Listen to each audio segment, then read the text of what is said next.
Thomas here, TP Parts Rc-Xtreme, and in the work closet here I'm going to show you how I mount these RPM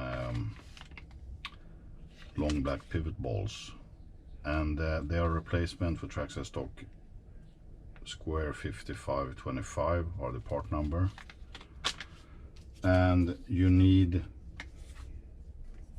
the hollow balls too. I bought a complete set with large RPM Rodends, and the part number is 5347. I'm gonna put a link in the description so you can easily find it, or at least the part number. Now the question is why I did this modification. The simple answer is the car or the truck has too little down travel, meaning when you're lifting up the car, the suspension are falling down and the arms are slightly below level. When you're running on rough terrain or do a lot of jumping, it's, I'm not saying always, but it's good to have some suspension way. So when you have done this modification, your arms will point down like this. Not exactly, but you get the idea. Instead of this, you get this. So you have more travel up to soak up the jump or the rough terrain. So there are some critical moments to do this, and I did of course learn the hard way. I threaded them on, I hope you can see this, to where the thread stops on the shock shaft. And as you can see, this rod end is quite long, meaning of course you can tighten it up more, and I'm going to show you how much. I snapped 4 on all corners. The first one totally broke off exactly where the end of the shock shaft, and the 2 in the back had a huge crack and was bent, and I snapped another front. So I'm going to show you, and or at least demonstrate, how steep this is, and you compare it here. I hope you can see this. It is approximately 5 to 6 millimeters above the last thread. Otherwise you will bend or crack them or snap them.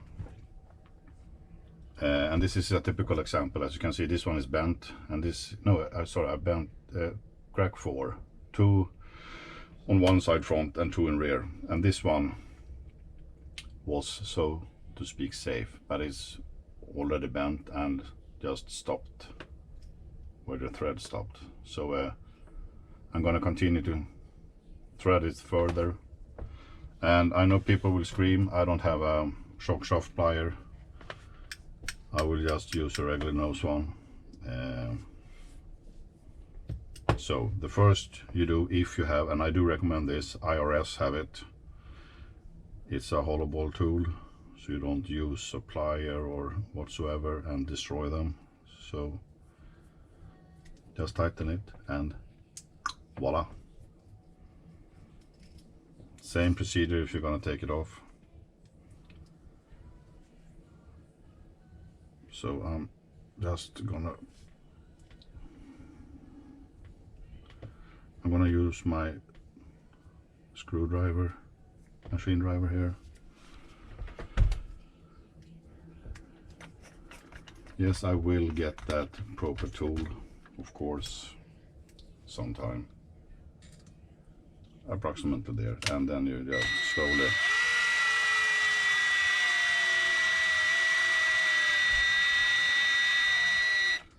there, you have it. So, and we're gonna compare it. As you can see, I hope you can see this difference. And it's not strange why these breaks or bends. And I'm running like this in the rear and done some serious jumping and no problem at all. So I'm gonna do the same here.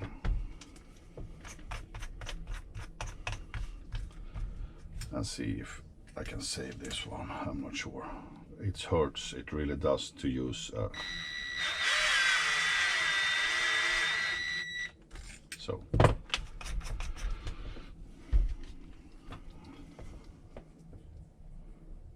they're equal.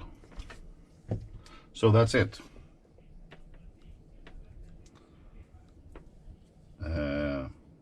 I really recommend to try this. I'm running a bit harder shock oil or thicker in the rear, and it feels really good.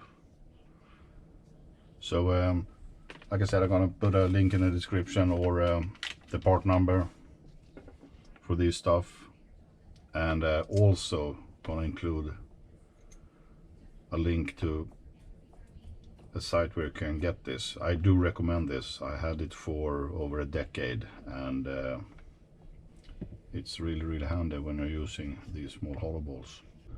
So I'm just gonna put them back together.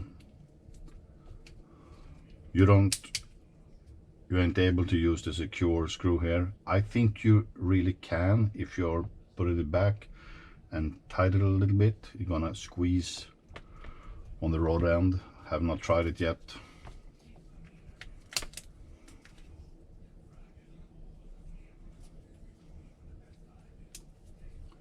So okay, so we're gonna mount these up in the front, and my setup for my application and where I drive, how I drive, the surface, etc, and my jumping. If I'm not mistaken, I'm running a mix of 60 weight and 40 weight in the front. I think it was like 3/4 60 and 1/4 40. And to be honest, I really don't remember what the outcome was, but it feels really good in the front. And in the rear, I think I ran 45, a little bit too springy. So I wanted something like 60 weight, and actually found a calculator and was using 40 weight and 70 weight. So it's 60 in the rear and somewhere between 55 in the front. I'm really not 100% sure, but hope you understand that. So and about the shock position, I'm running the outer holes in the front and the inner in the rear. Basically that's the only position you can run when you're doing this mod.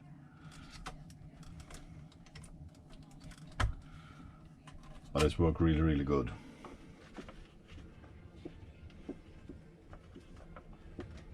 See if I can get this in place. Normally, yeah, something like that.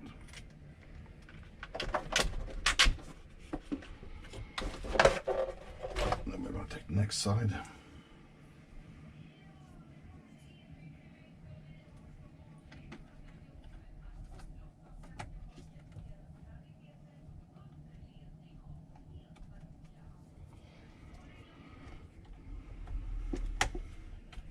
I'm always struggling with this part of the car.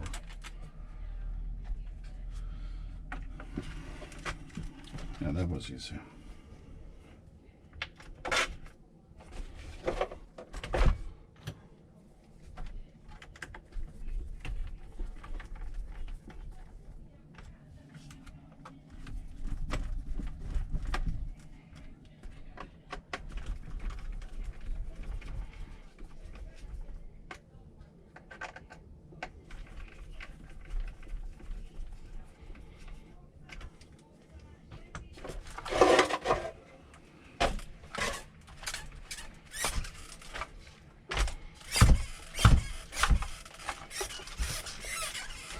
that feels really good. That's corrected. Outer in front, inner in rear.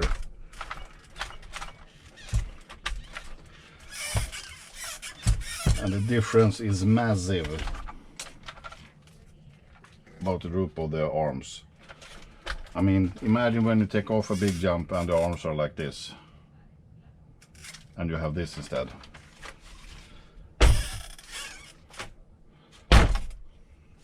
That's it, guys. I hope you enjoyed it, and if you are wondering anything, just ask me in the comment box down below. Feel free to share and like if you do, don't if you don't. So that's it.